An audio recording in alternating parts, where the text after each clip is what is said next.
Hello and welcome to the Crichton. On this DigiDoors open day, we're going to show you some of the hidden spaces and places across the Crichton estate. The Crichton is an 85-acre area of parkland that is home to 27 buildings, 22 of which are listed. And it was the brainchild of Elizabeth Crichton, who's behind me, and you're going to hear a little bit more about Elizabeth Crichton later on. We're home now to over 80 businesses who rent space from us and 4 universities. So, hope you enjoy the next short video and exploration of some places that people don't normally get to see.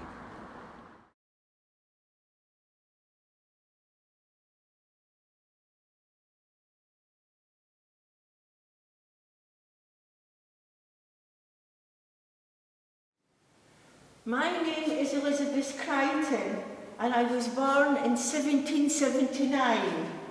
I'm the daughter of Sir Robert Grierson, 5th Baronet of Rockall, and Margaret de Hell. I'm the fourth girl of 5 boys and 5 girls. Much of my early childhood was spent at Rockall in the parish of Mousselt. My father, whom I absolutely adored, lived an incredibly long life. He died in 1839 at the grand old age of 106. I can remember on the day of his funeral, the 2-mile route from Rockall to Mousselt Church was lined with people paying their last respects. In 1810, at the age of 31, I married a wonderful man called James Crichton. My husband had a very distinguished career, and after studying medicine at Edinburgh University, he went to work in India and China, and eventually became physician to the Marquis of Wellesley. As well as his medical profession, he also had other various business interests. In 1808, after a successful career which made him extremely wealthy, he eventually returned to Scotland.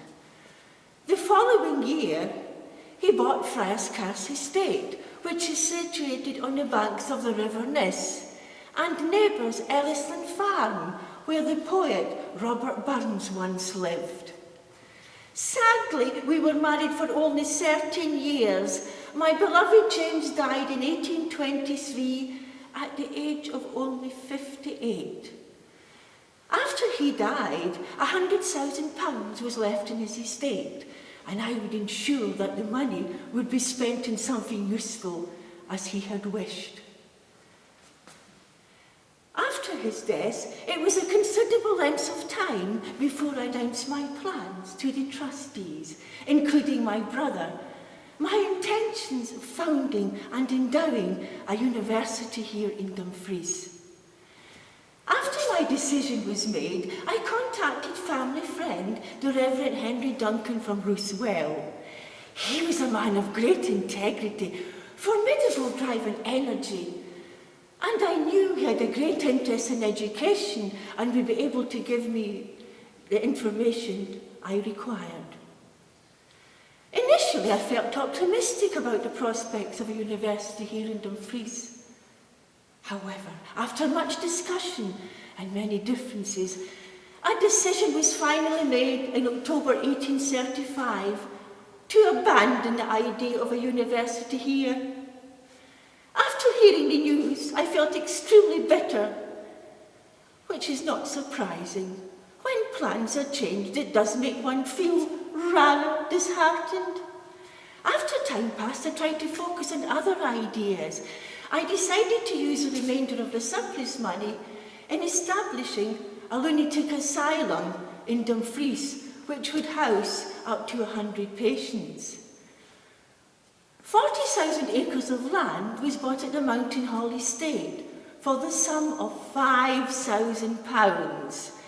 Part of the hospital, which cost nearly £59,000, was ready for opening in 1839, the foundation stone having been laid in June 1835. I can I remember on the 20th of June 1835 delivering a prayer of blessing for the building which would soon take shape. I so enjoy being here. Lovely environment. The grounds are just magnificent, aren't they?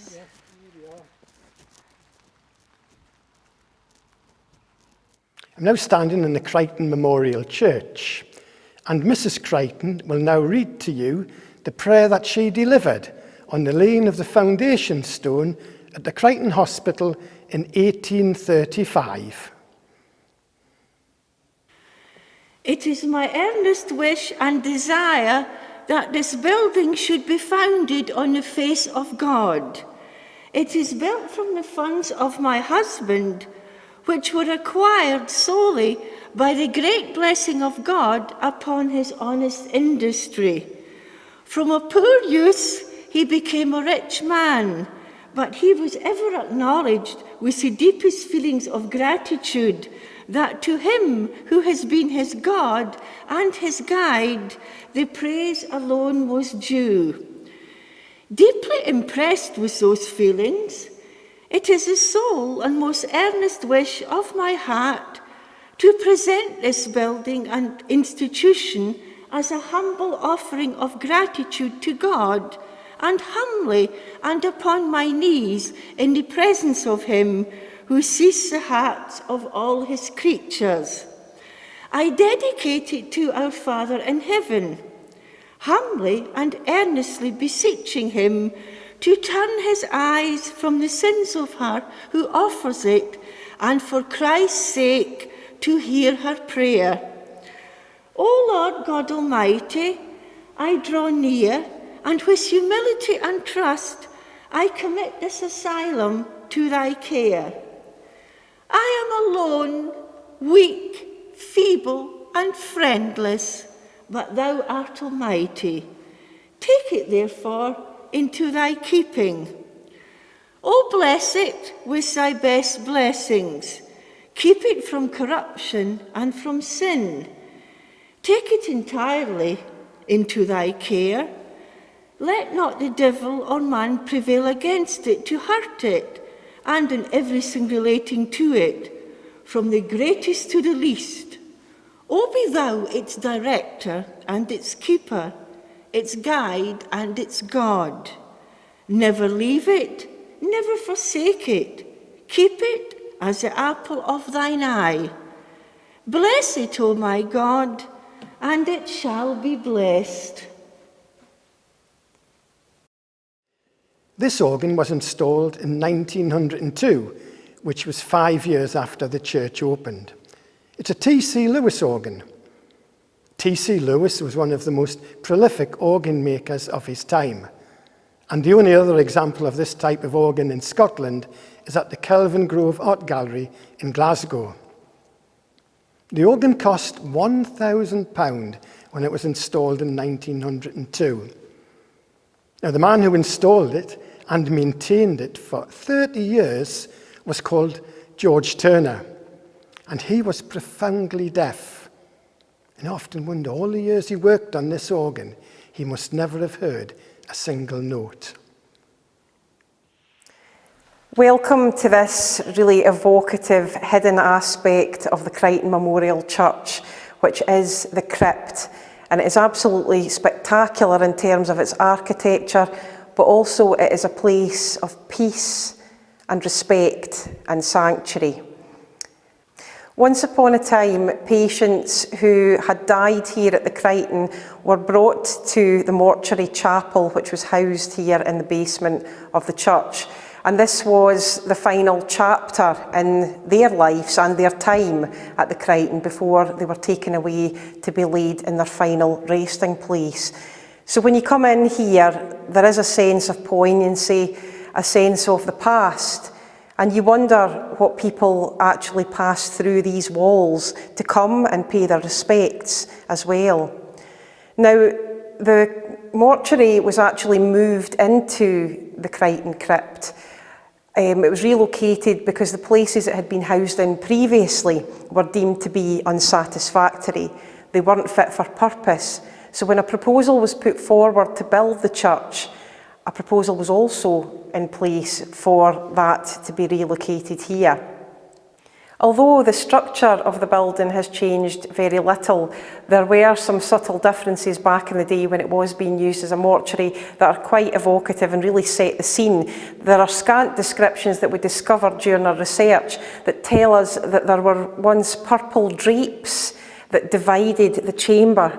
And when you consider that there was no expense spared, it was the highest quality materials here at the Crichton, you can envisage these very thick, heavy curtains that would be hung up from iron bars in between the pillars of the crypt, and that would divide the chamber so that if there was more than one deceased person in here at any given time, then dignity would be maintained for the visitors as well to the crypt.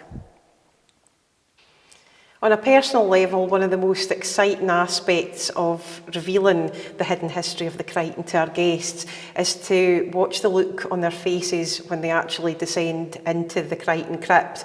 And the look in their eyes widen, they're delighted when they see the architecture, they're trying to soak up that very unique atmosphere that it possesses, and it is always a high point for us coming here.